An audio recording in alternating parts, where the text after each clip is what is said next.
Let's get you to the weekend. Live from New York City this morning. Good morning, good morning. Equity futures positive by about 0.5%, inching towards a week of gains. The countdown to the open starts right now. Everything you need to get set for the start of U.S. trading. This is Bloomberg, the Open, with Jonathan Ferro.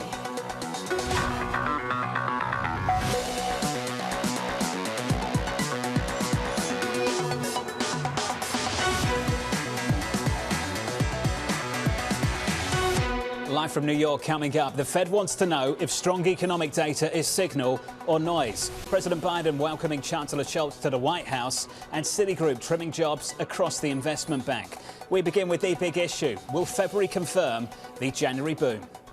We're certainly all beholden to the data at this point. That flurry of February data, that the proof is going to be in the pudding. January and through the first and through most of February as well, you got data that was, incredibly U.S. centric and strong. The data was still pretty strong. Some of the data has come in a bit stronger in recent weeks. We're in a very abnormal situation right now. The economy does look hot. A bit too hot to ignore. We've really just got to see this through, get the latest data trends coming in. The data, I think, will be mixed going forward. It's not going to be one-sided. The data should be mixed.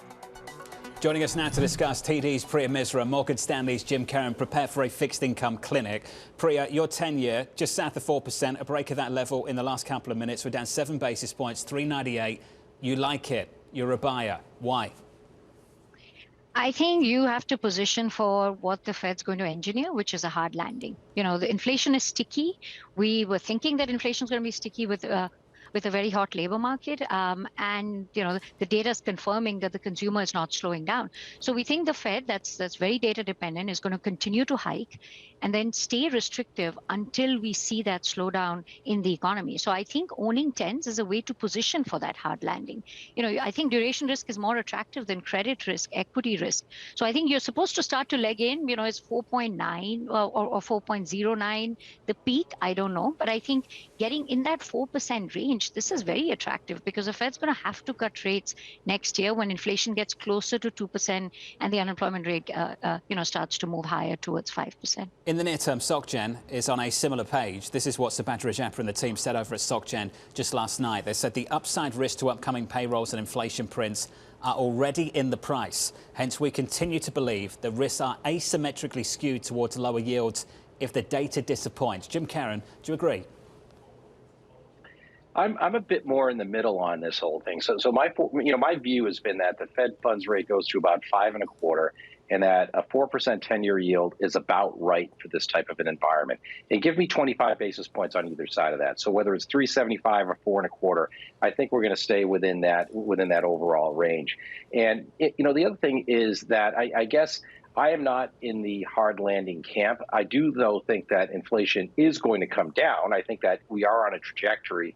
But, John, what we have to recognize is that in the first quarter of this year, January and February, we're having an abnormally warm winter. So a lot of the demand and a lot of the good data that we've seen is really warm weather and lower energy prices, and that's pulling demand forward. So for all of the upward pressures in markets today in terms of economic activity, that might be stealing from the second quarter, and we might see some give back, and you might even see some seasonal adjustment factors start to really reveal that going forward. So I am in the camp that inflation's an issue, but I do think that we will probably moderate to lower inflation by the end of the year. So, Jim, you don't think that January boom is sustainable?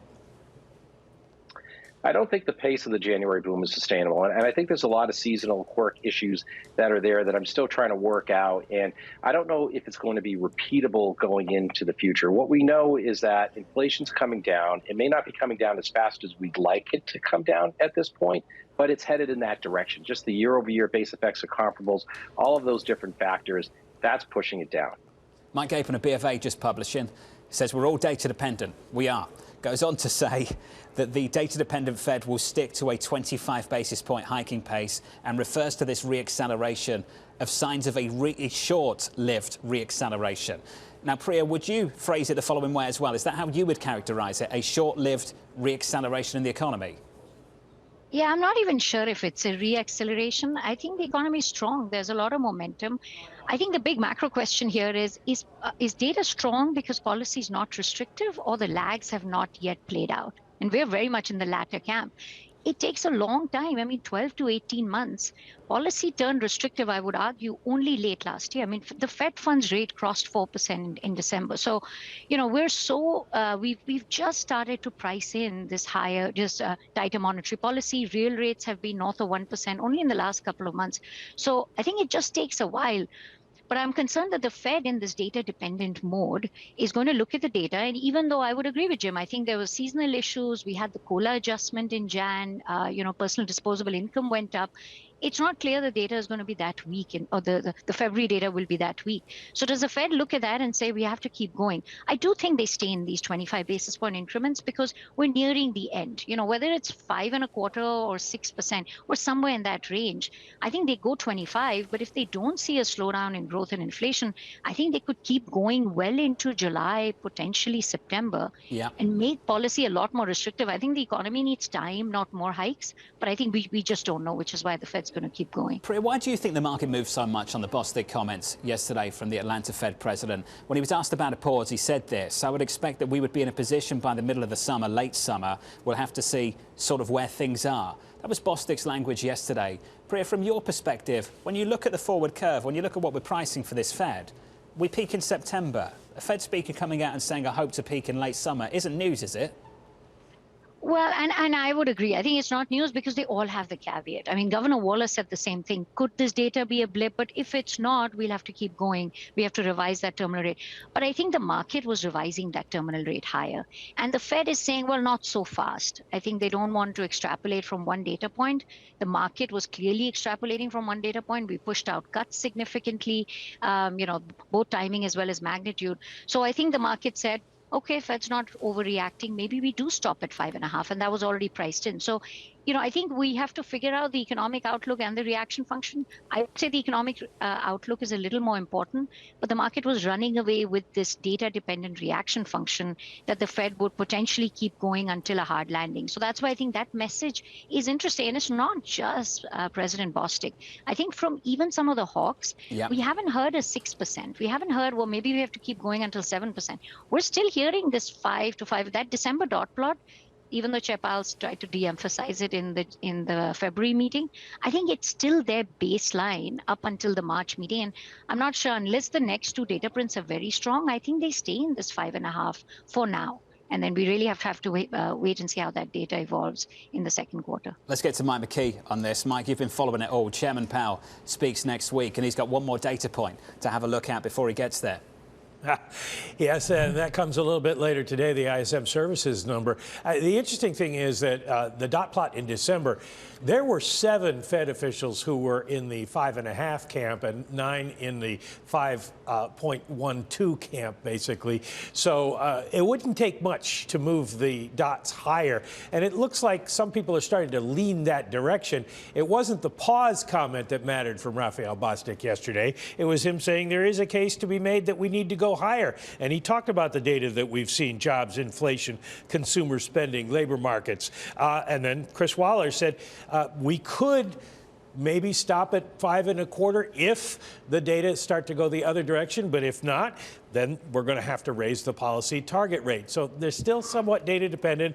We do have data coming up between now and the Fed meeting that will make a big difference. Obviously, Jay Powell testifying next week will matter to the markets, but it's the jobs report and the CPI that are going to really form the Fed's opinion on whether they need to go above 5.25 to 5.5 or more, and whether or not they need to go 25 or 50. You mentioned the ISM services number. It was almost more that than the jobs report last time that really spooked the markets. And Neil Kashkari this week said that's what he's watching, not seeing signs of the interest rate increases slowing down the services sector, and that's what's concerning to him.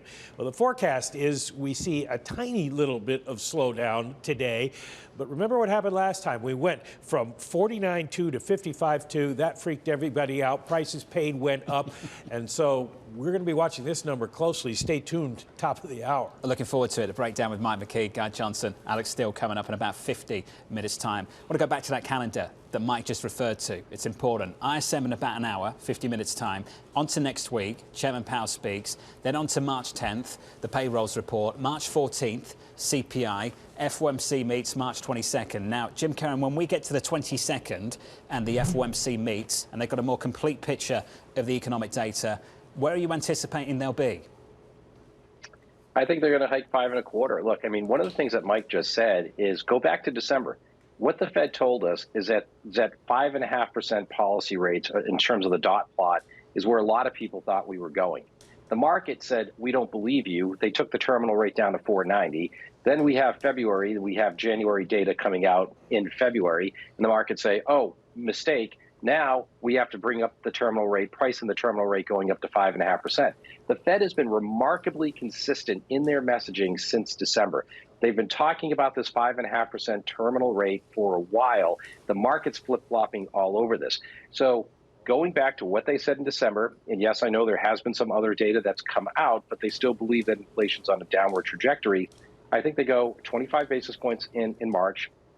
May 3rd is a meeting after that. Yep. They probably do another 25, and they probably pause. Well, Jim, let's talk about portfolio consequences then, outcomes and what we should be doing. We've had 2 years' worth of price action in 2 months. 2 years' worth of economic narratives in 2 months. And I think James Athey of Aberdeen came on this programme about a month ago and referred to it as narrative table tennis. Just one thing to the next, back and forth, back and forth. Jim, one thing stuck, though, with me and others coming into 23. We were told bonds were back, 60-40 was back, those risk mitigation characteristics would return. And all I've seen is bonds and stocks fall and rise together. When's that going to break? Well, that's the problem right now. We are in a high correlation market. We've been in a high correlation market last year. We're still in a high correlation market. And look, fixed income returns right now are either side of zero at this point. So look, when we think about a 60-40 portfolio, the whole point of that is to really balance returns and ballast the upside versus the downside and compound at a stable rate. If interest rates just start to move sideways over time, which I think that they probably will, then the 60-40 construct of a risk-balanced portfolio is not correct. What you really have to manage is the volatility. So, look, essentially, if we're in this environment where we think that rates may sit in a range, but if inflation might be an issue going forward, maybe it's not fully this year, but maybe it's 2024, we're going to have a lot of pressure. Now, look, the other aspect of this, too, is if we look at the equity markets, the defensive sectors right now are down. Utilities, clearly more duration sensitive. Healthcare, but healthcare is also down.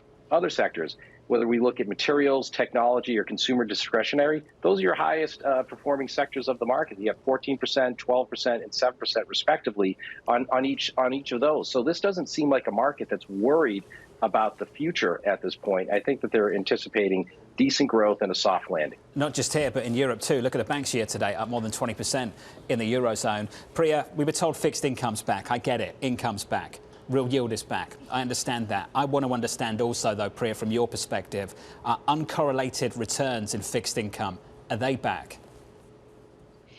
Not yet. I think with economic momentum remaining positive, I think correlations are high. But I think you have to be nimble. This is a market, to your point, the narrative shifts.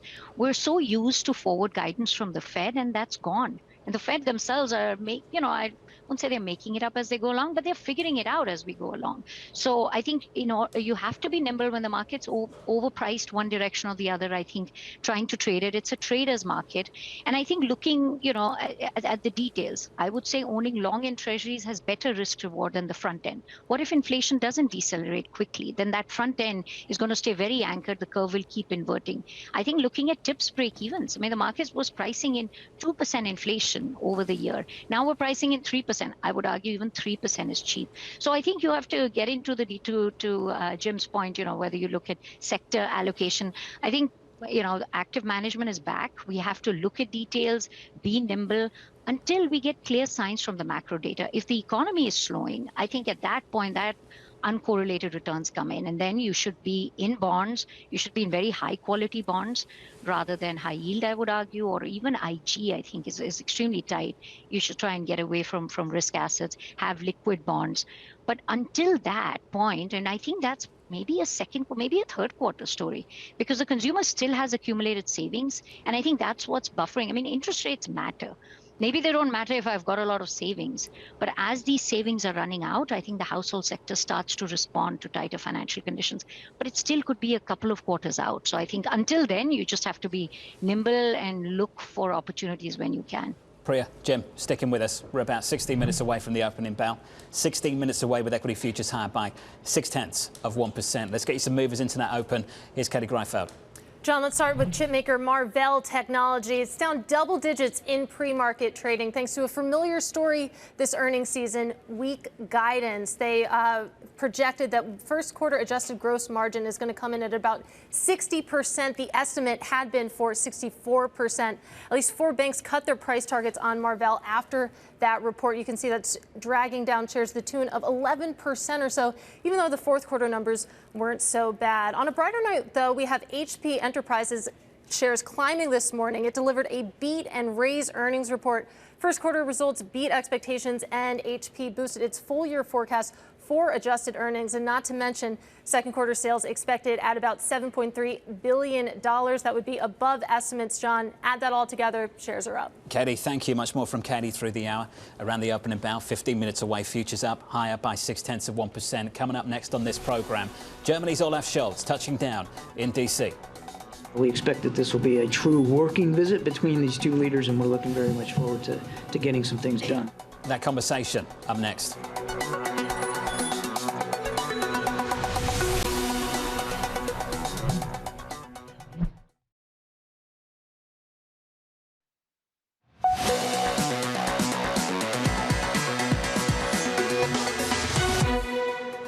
I'm sure the leaders will discuss their recent engagements with Ukrainian officials, including the president's trip to Kyiv and meeting with President Zelensky. We anticipate that the two leaders will also exchange views on the upcoming NATO summit and other global issues like the challenges posed by the People's Republic of China. President Biden welcoming Chancellor Scholz to the White House. The leaders planning to discuss challenges remaining in Ukraine as Secretary Blinken confronts his Russian counterpart at the G20. I told the foreign minister what I and so many others said last week at the United Nations and what so many G20 foreign ministers said today. End this war of aggression. Engage in meaningful diplomacy that can produce a just and durable peace. For more, let's get down to AMH in D.C. Morning, Anne-Marie. Good morning, John. Well, just about a year ago, Olaf Scholz, newly minted chancellor, was here in the White House, and this was following Putin's invasion of Ukraine. And we saw the German government take this 180 when it came to defense spending as well as energy. But these topics still remain large when these two leaders, Biden and Scholz, will meet today. First, when it comes to defense, what the Ukrainians are saying is that they need more ammunition. And Olaf Scholz, he's been to Qatar and Brazil trying to get some ammunition there, and also working with European leaders on this potential ammunition pact where they would procure it together. That is going to be discussed, as well as one of the big topics in the room is going to be China, of course. Olaf Scholz just yesterday sending a message to Bundestag lawmakers, Jonathan, saying that China needs to back off in terms of not condemning Russia. They need to put pressure on Putin to remove his troops, and as well as pointing a warning if they were to cross that line. Very similar rhetoric, what you're hearing from the United States. And the last thing, Jonathan, to look out for is potentially any movement on this idea of a raw materials club. One, this would be a way the West could counter the monopoly they say China holds on critical materials, but also for German officials and companies, as well as European companies writ large, they think it's a way of potentially getting access to some of that IRA money. Anne-Marie, one of the best, AMH down in Washington. Looking forward to your coverage a little bit later this afternoon on this. Germany and the United States and that relationship playing out. The surprise of the year, if I had to pick one, the resilience of Europe. The fact that we're talking about the potential of taking rates to 4% at the European Central Bank is just unbelievable, unthinkable, even 6 months ago. The German 10-year, 12 months ago, here was the low of the last 12 months. It was March 4th. So let's call it a year ago. We had a negative yield on a German 10-year. Right now, 270. The front end, rates were negative 70 basis points or so 12 months ago, and now they're in at around 3. Priya Misra, what's amazing to me is not that we've just got to these levels, is that we are able to live with it in Europe. How much longer can they live with that? I think not a whole lot longer. Also because we're going to have QT from the ECB. Now, I don't think the ECB is done. I think they have to go 50 in March, another 50, and potentially a couple more 25s. So there's still room to go. Well, we talk about lags in the US. You have a similar sort of a lag situation in Europe, and policy has just, I would say, maybe even still accommodative or just around neutral. So it's just going to take some time. But I will say the market was really, we were all nervous about Europe freezing. These rolling blackouts at the end of last year. We had warm weather, and which is why I think global data has been positive. And so I think some of the tail risk that was priced into the bond market, I think that it's right for that to have come off. But whether bonds can get to 4% or even 3.5%, I think, the economy at some point is going to struggle. We don't have the same savings buffer that we talk about in the US, doesn't exist in Europe. So I do think it's going to start to impact both the periphery as well as bonds. Jim, higher rates are good for banks until they're not, until they're a problem. Jim, I'm looking at Eurozone banks year to date up more than 22%. Is there a point in your mind when higher rates start to become a problem for some of these cyclical stories in the equity market?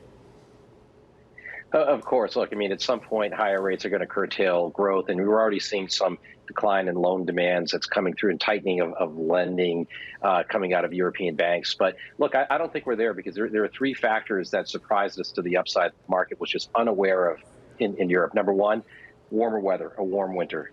Number two, energy prices, as Priya was mentioning, energy was supportive largely. And number three is China. The expansion of China. What people have to recognize is how levered the European economy is to Chinese growth. There's a lot of tourism, there's a lot of travel, there's a lot of importing of European goods from China. This is a big positive for Europe, and I think that those three factors are very, very critical stories. Now, clearly, what overarches this is some of the geopolitical tensions that are going through, which is why the U.S. is meeting with European officials and trying to sort out how China and Russia interact with each other and what types of sanctions. But remember, Europe needs the help right now, and they're getting a big boost from China, too. So it's not an easy discussion for the U.S. and Europe to have because of the tailwinds that Europe's receiving from the Chinese expansion. So we shouldn't lose sight of that in the narrative. Jim, this was great. Always is. Priya Misra, the two of you, thank you so much. Have a wonderful weekend. Going into the opening bout, about 7 minutes away. Futures higher. Up next, the morning calls, and later, Tony DeSpirito of BlackRock.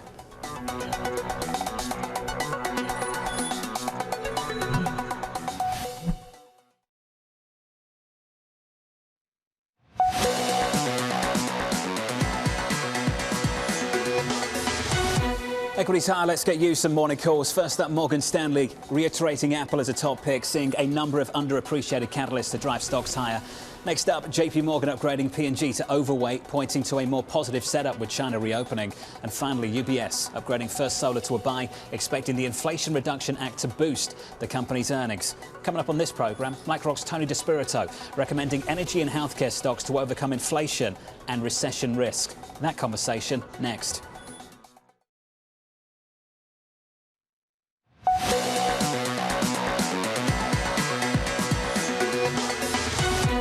At the moment, we are just about on course to snap a 3-weekly losing streak on the S&P 500, poised to end that potentially with futures up another 0.5% on the S&P. But the fate of this move, in the short term at least, in the hands of the ISM print that comes out in about 30 minutes' time. There's your opening bell. Switch to the board and get to the bond market. Yields look a little something like this, selling off through most of this week. A visit through 4% for the first time since November, then a break of it once again in the last 24 hours. We're down another 6 or 7 basis points on a 10-year, 3.9870. The euro story, what a story for Europe. Record high core CPI, the ECB ready to go 50 basis points this month and ready to go 50 maybe again after that, and who knows where next. Euro dollar 106.15, crude negative 2%, 76.60 on WTI. About 20 seconds into the session, equities firmer by 0.4%, let's call it, on the S&P. On the Nasdaq up by 0.5%. One stock to watch at the open, Costco, shares under pressure after reporting its slowest month of sales since April 2020. The CFO saying this: we've seen some weakness in what I'll call big ticket discretionary items. I'm not an economist, but I think it's a combination of the economy and the concerns out there as well. Katie has more. Hey, Katie. Hey, John. Yeah, it was a pretty lackluster earnings report with a lot to get worried about in terms of what the future looks like. You look at Costco shares down about 2.3% at the moment. Let's get specific on some of those numbers. You had same-store sales. They've slowed for 4 straight quarters. And in February, you had U.S. comp sales rise by just 3.5%. That is the smallest advance since April 2020. That was a long time ago. And that was below analyst estimates of about 5.3%. What's interesting is that you still had sales rise, even though the average consumer spend has completely stalled out. That metric, it's been declining since the third quarter of last year, and it clocked in at around 0% in the fiscal second quarter. Now, Costco, it's been fairly resilient compared to other retailers. It tends to have a more affluent consumer base, but you heard it from the C-suite, John, that those big ticket discretionary items, consumers just aren't picking them up as much as they had been, and these numbers certainly might spark some concern going forward. I always love that, Katie, don't you? I'm not an economist, but I'm not an economist, but I'm going to talk like I'm an economist anyway. I'm going to steal that. Fantastic. I'm going to do that too. I do that every day, I think, with Tom and Lisa. We're not economists, but we'll talk about things as if we are economists, because sometimes maybe economists are just absolutely terrible, like the rest of us, at predicting the future.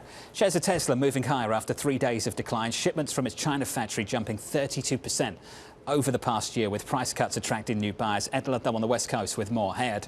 Yeah, good morning, Jonathan. I am not an economist, but I'll bring you the numbers. Shares up 1.5%, 74,402 vehicles wholesale delivered in the month of February. As you say, that's a pretty big jump year on year, 32%, a 13% gain month on month. But would point out that if you look actually at the cadence of deliveries on a monthly basis in China, we're not near that record that was set in November of just above 100,000. Even so, a positive data point, and it's actually evidence that the price cuts in that market seem to be working in terms of finding new pockets of demand. You'll remember that during the Investor Day, excuse me, Tom Ju, who's the Tesla head of global production, was asked by analysts about demand in particular, and he was relatively dismissive and said that if you make good products in that market in China in particular, then you will find demand for them.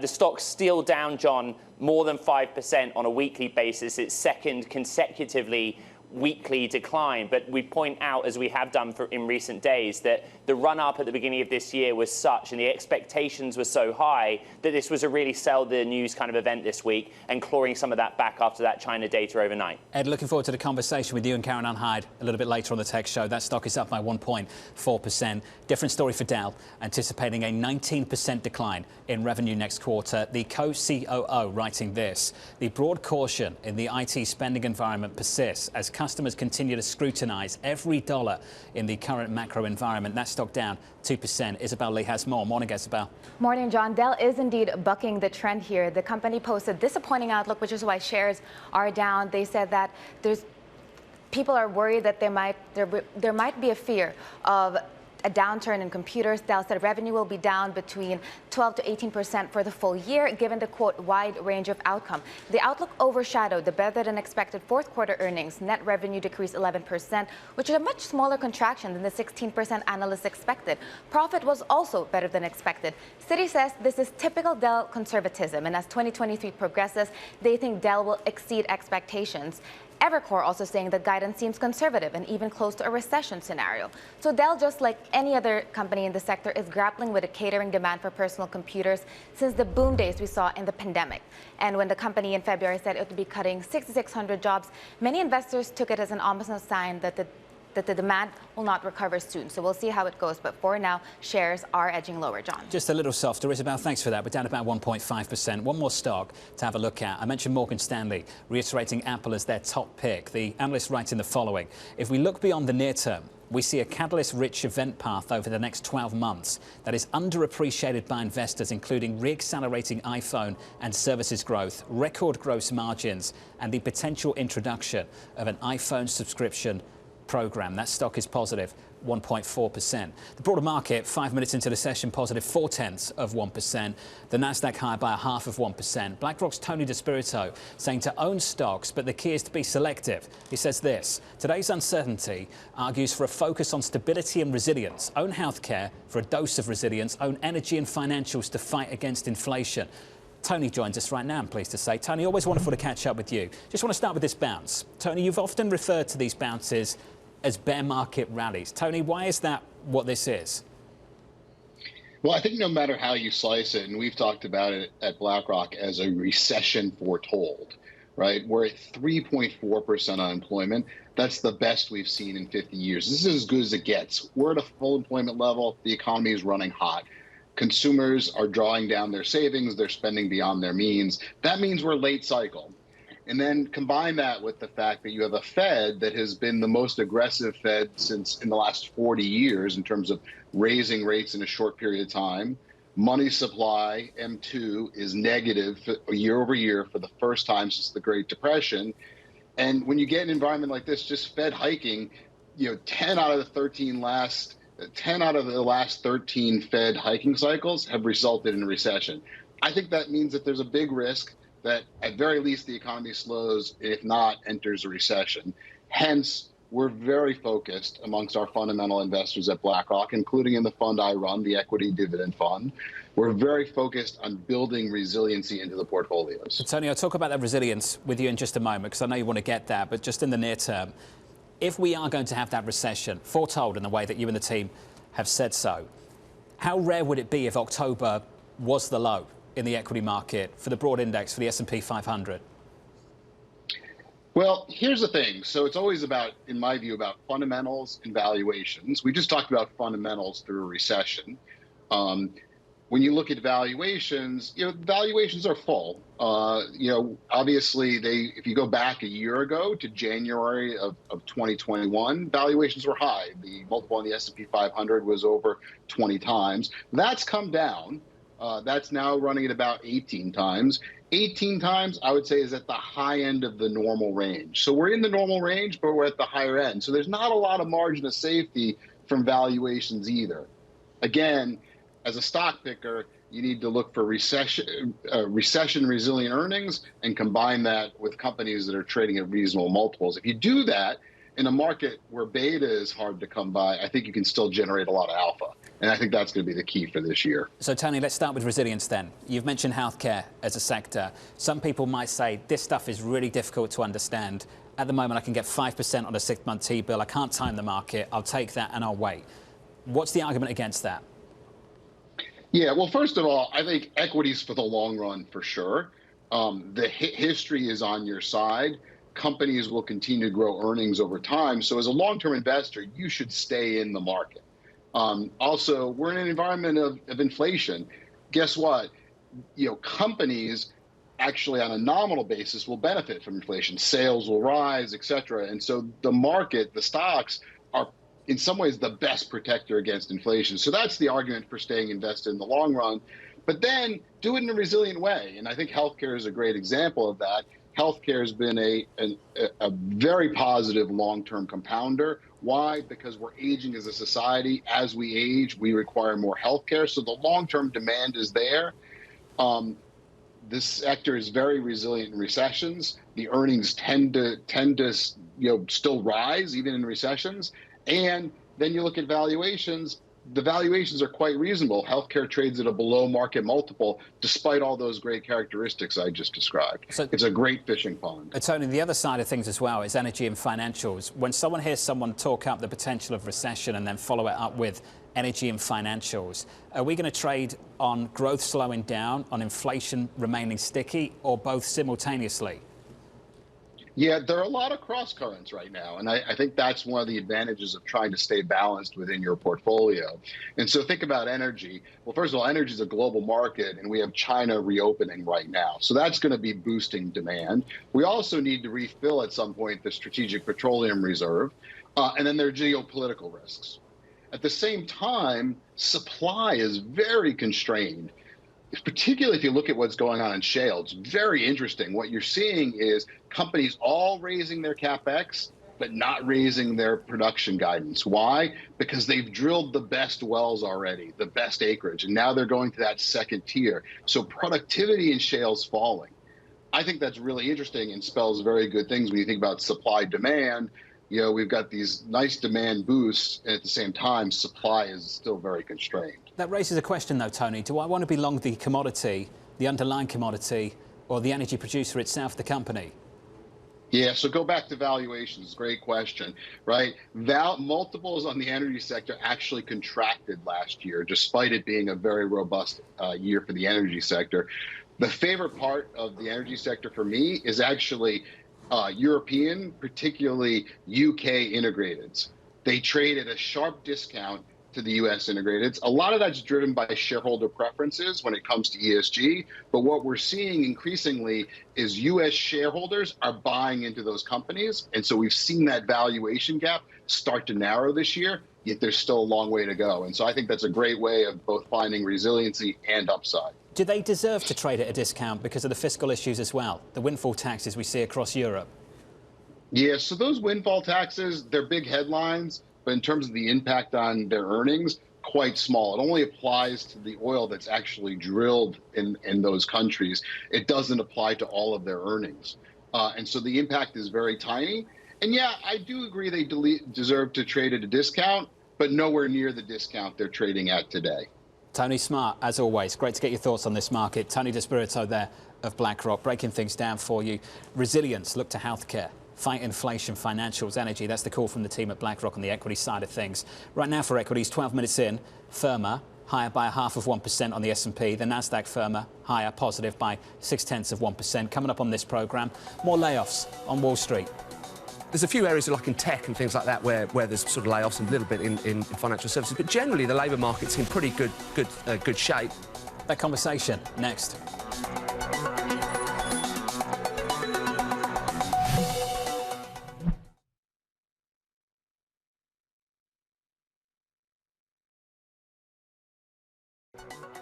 This is Bloomberg's The Open. I'm Lisa Mateo, live in the principal room. Coming up, New Jersey Governor Phil Murphy. That conversation at 12 p.m. in New York, 5 p.m. in London. This is Bloomberg.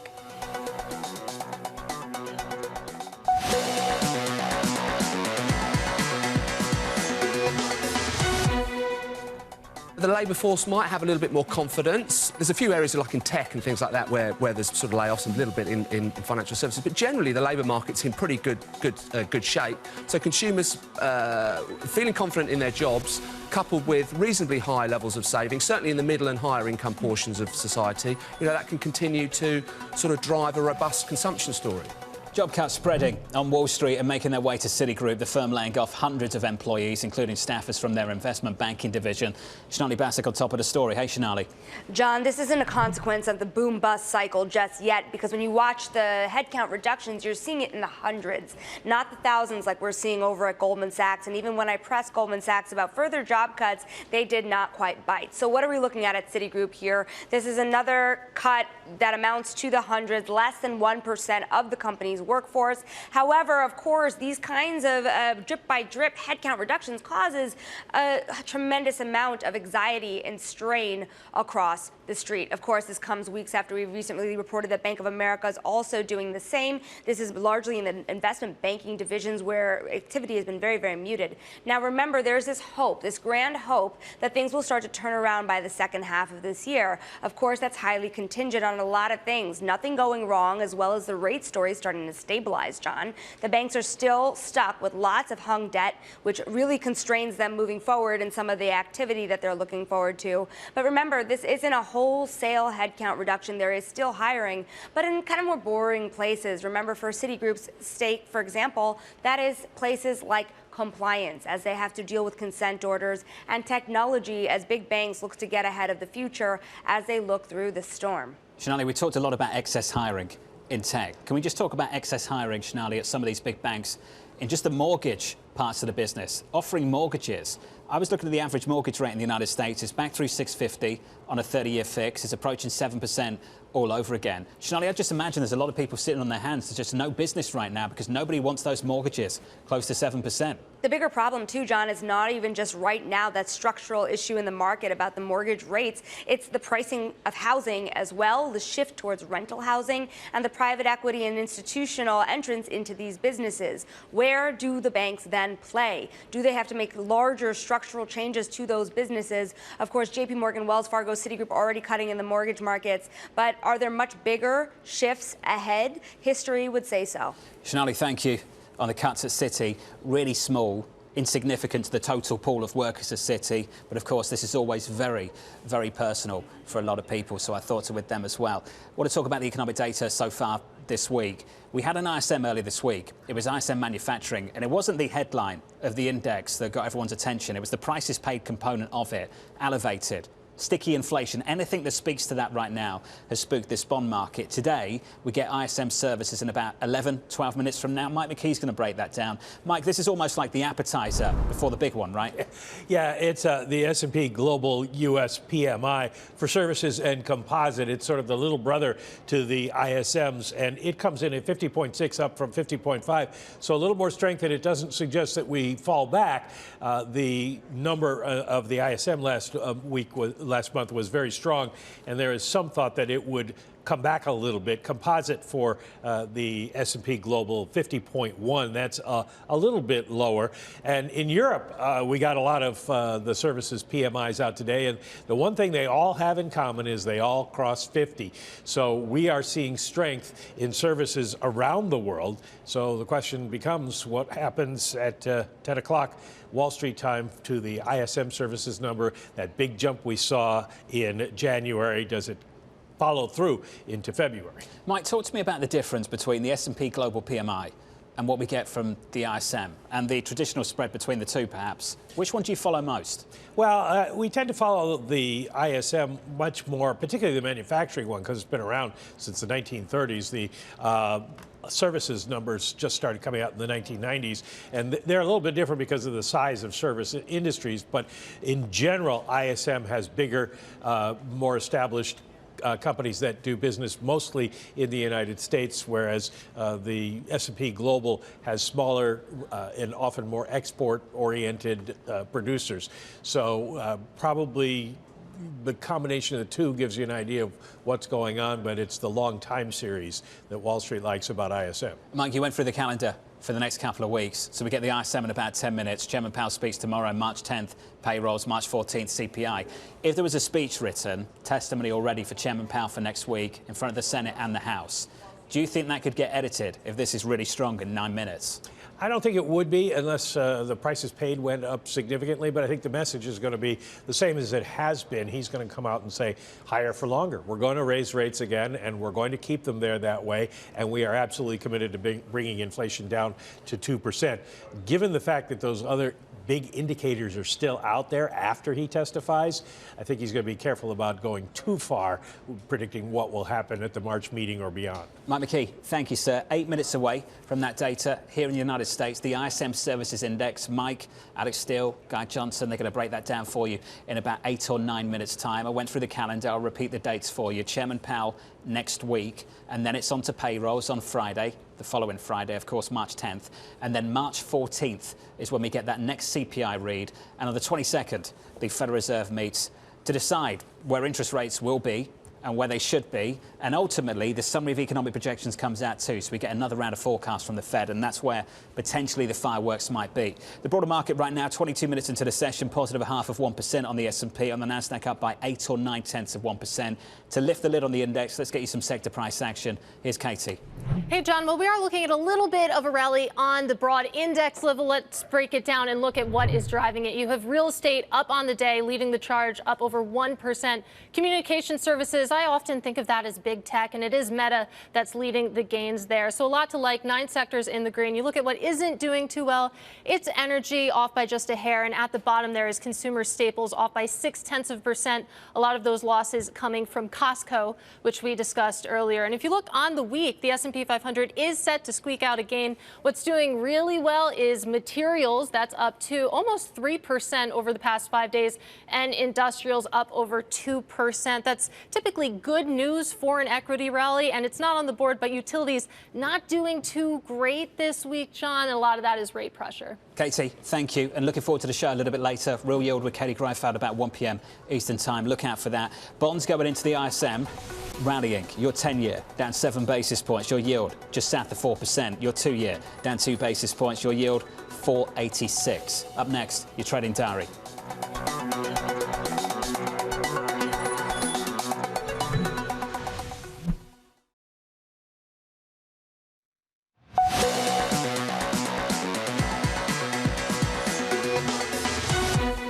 "25 minutes into the session, equities up by 0.75% on the S&P, advancing on the Nasdaq by a little more than 1 full percentage point.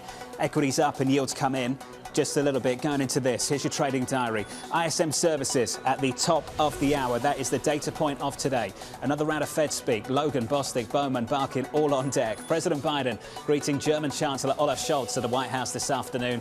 Looking to next week is Chairman Powell on Capitol Hill for 2 days of testimony. And finally, we get the US payrolls report next Friday. I can tell you right now, moving target, but in our survey at the moment, the median estimate 200,000. The previous number, as you're well accustomed to right now, 517,000, because we've been talking about that week after week, day after day for the last month or so. That does it for me. Have a wonderful weekend. This was the Countdown to the Open. This is Bloomberg TV.